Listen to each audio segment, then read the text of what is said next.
Hey guys, welcome back to another episode about my new Volvo V70. Today I am going to fix one of the major problems related to the faulty codes. The focus on this video will be on the accelerator pedal sensor, which is causing 3 faulty codes, and I believe that the root cause is one. You know, reading codes alone and changing parts is a stupid way of thinking. That's why I try always to dig deeper before spending money. In this case, it's an exception for me because I want to get the car to the technical inspection as soon as possible, and I was strongly suspecting the accelerator pedal to be the problem.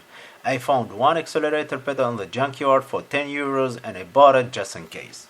Let me tell you some facts about the accelerator pedal. It's a module sending at least 2 signals to the ECU.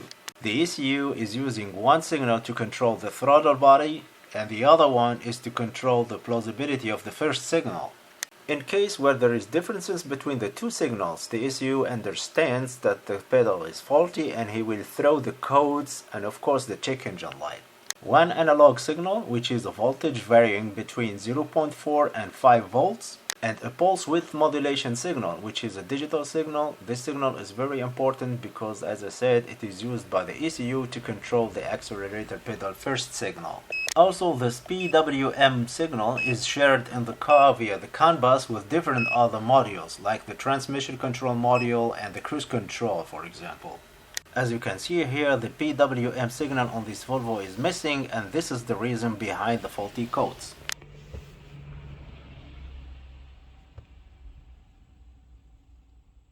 Even by depressing the pedal, the PWM signal stays at 0.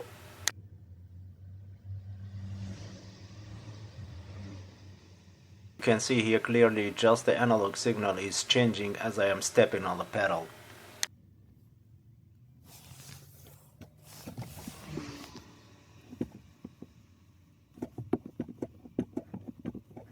Now, as a quick fix, I will connect the new pedal that I got from the junkyard and see if this fixes the problem of the pulse width modulation signal. First thing, we need to undo these screws of the panel to get more access to the pedal.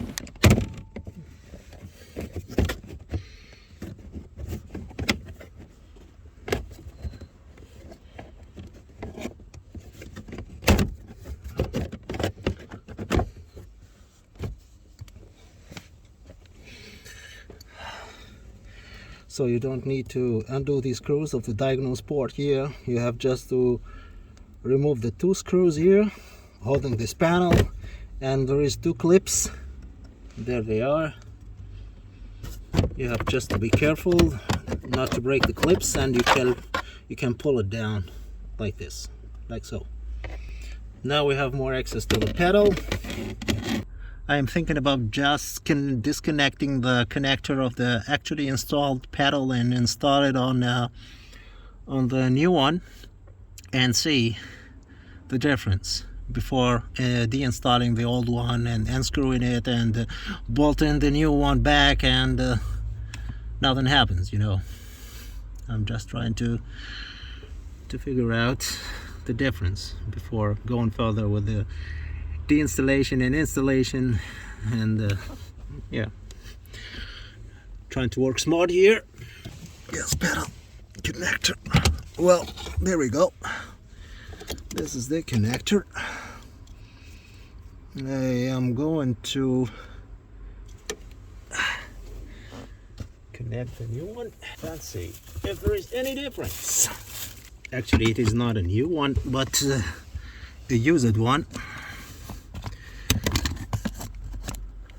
from another Volvo V70.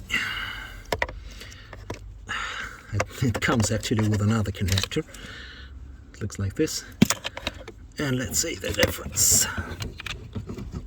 Yo, just like that. And see, I'm going to put the ignition on. I already connected the diagnosis device. Let's go to the Volvo. Let me check now the parameter digital display. Accelerator pedal analog. This is one we needed. This is pulse width modulation. This is the signal that I am talking about. It was 0 before. Oh, Let's see all the three. It is now 0. I'm going to try to push the pedal.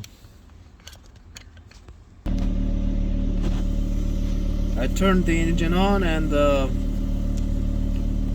this pulse width modulation signal is still at 0. Also, even when I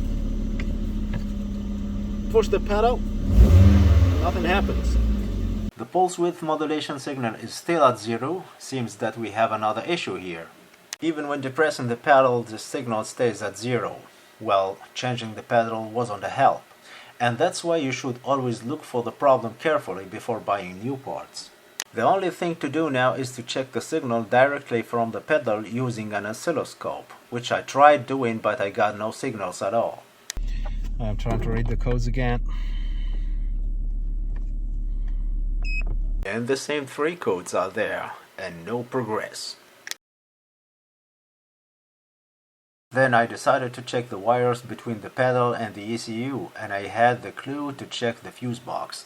Now I was looking if there is a problem with the cables, with the cable harnesses or the connectors going from the pedal sensor to the ECU over there.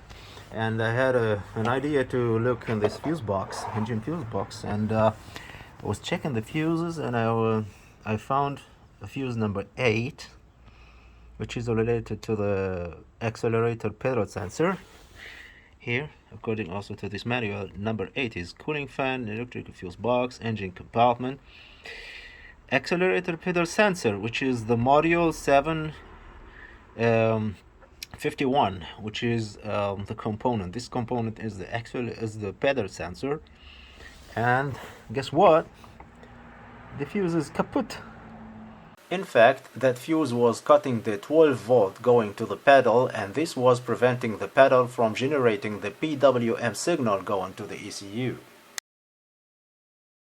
So I put the new fuse and I checked the signal again. Oh, I think we solved the problem now. I got some readings on the PWM input from the pedal. I am pressing now the pedal, and we see that there is values are changing. This is ridiculous. It was only just a stupid fuse. Oh God. I'm going to fire up the engine and see. Now you see the two values are changing at the same time with the same value, and with these values the ECU will compare always the signals. I'm gonna push graphic and see if I can see something.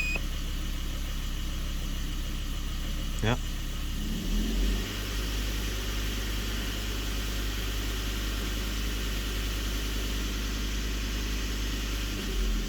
I am going to take the car again for a spin and see.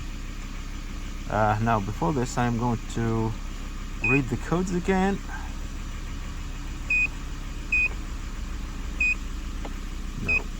To read the codes.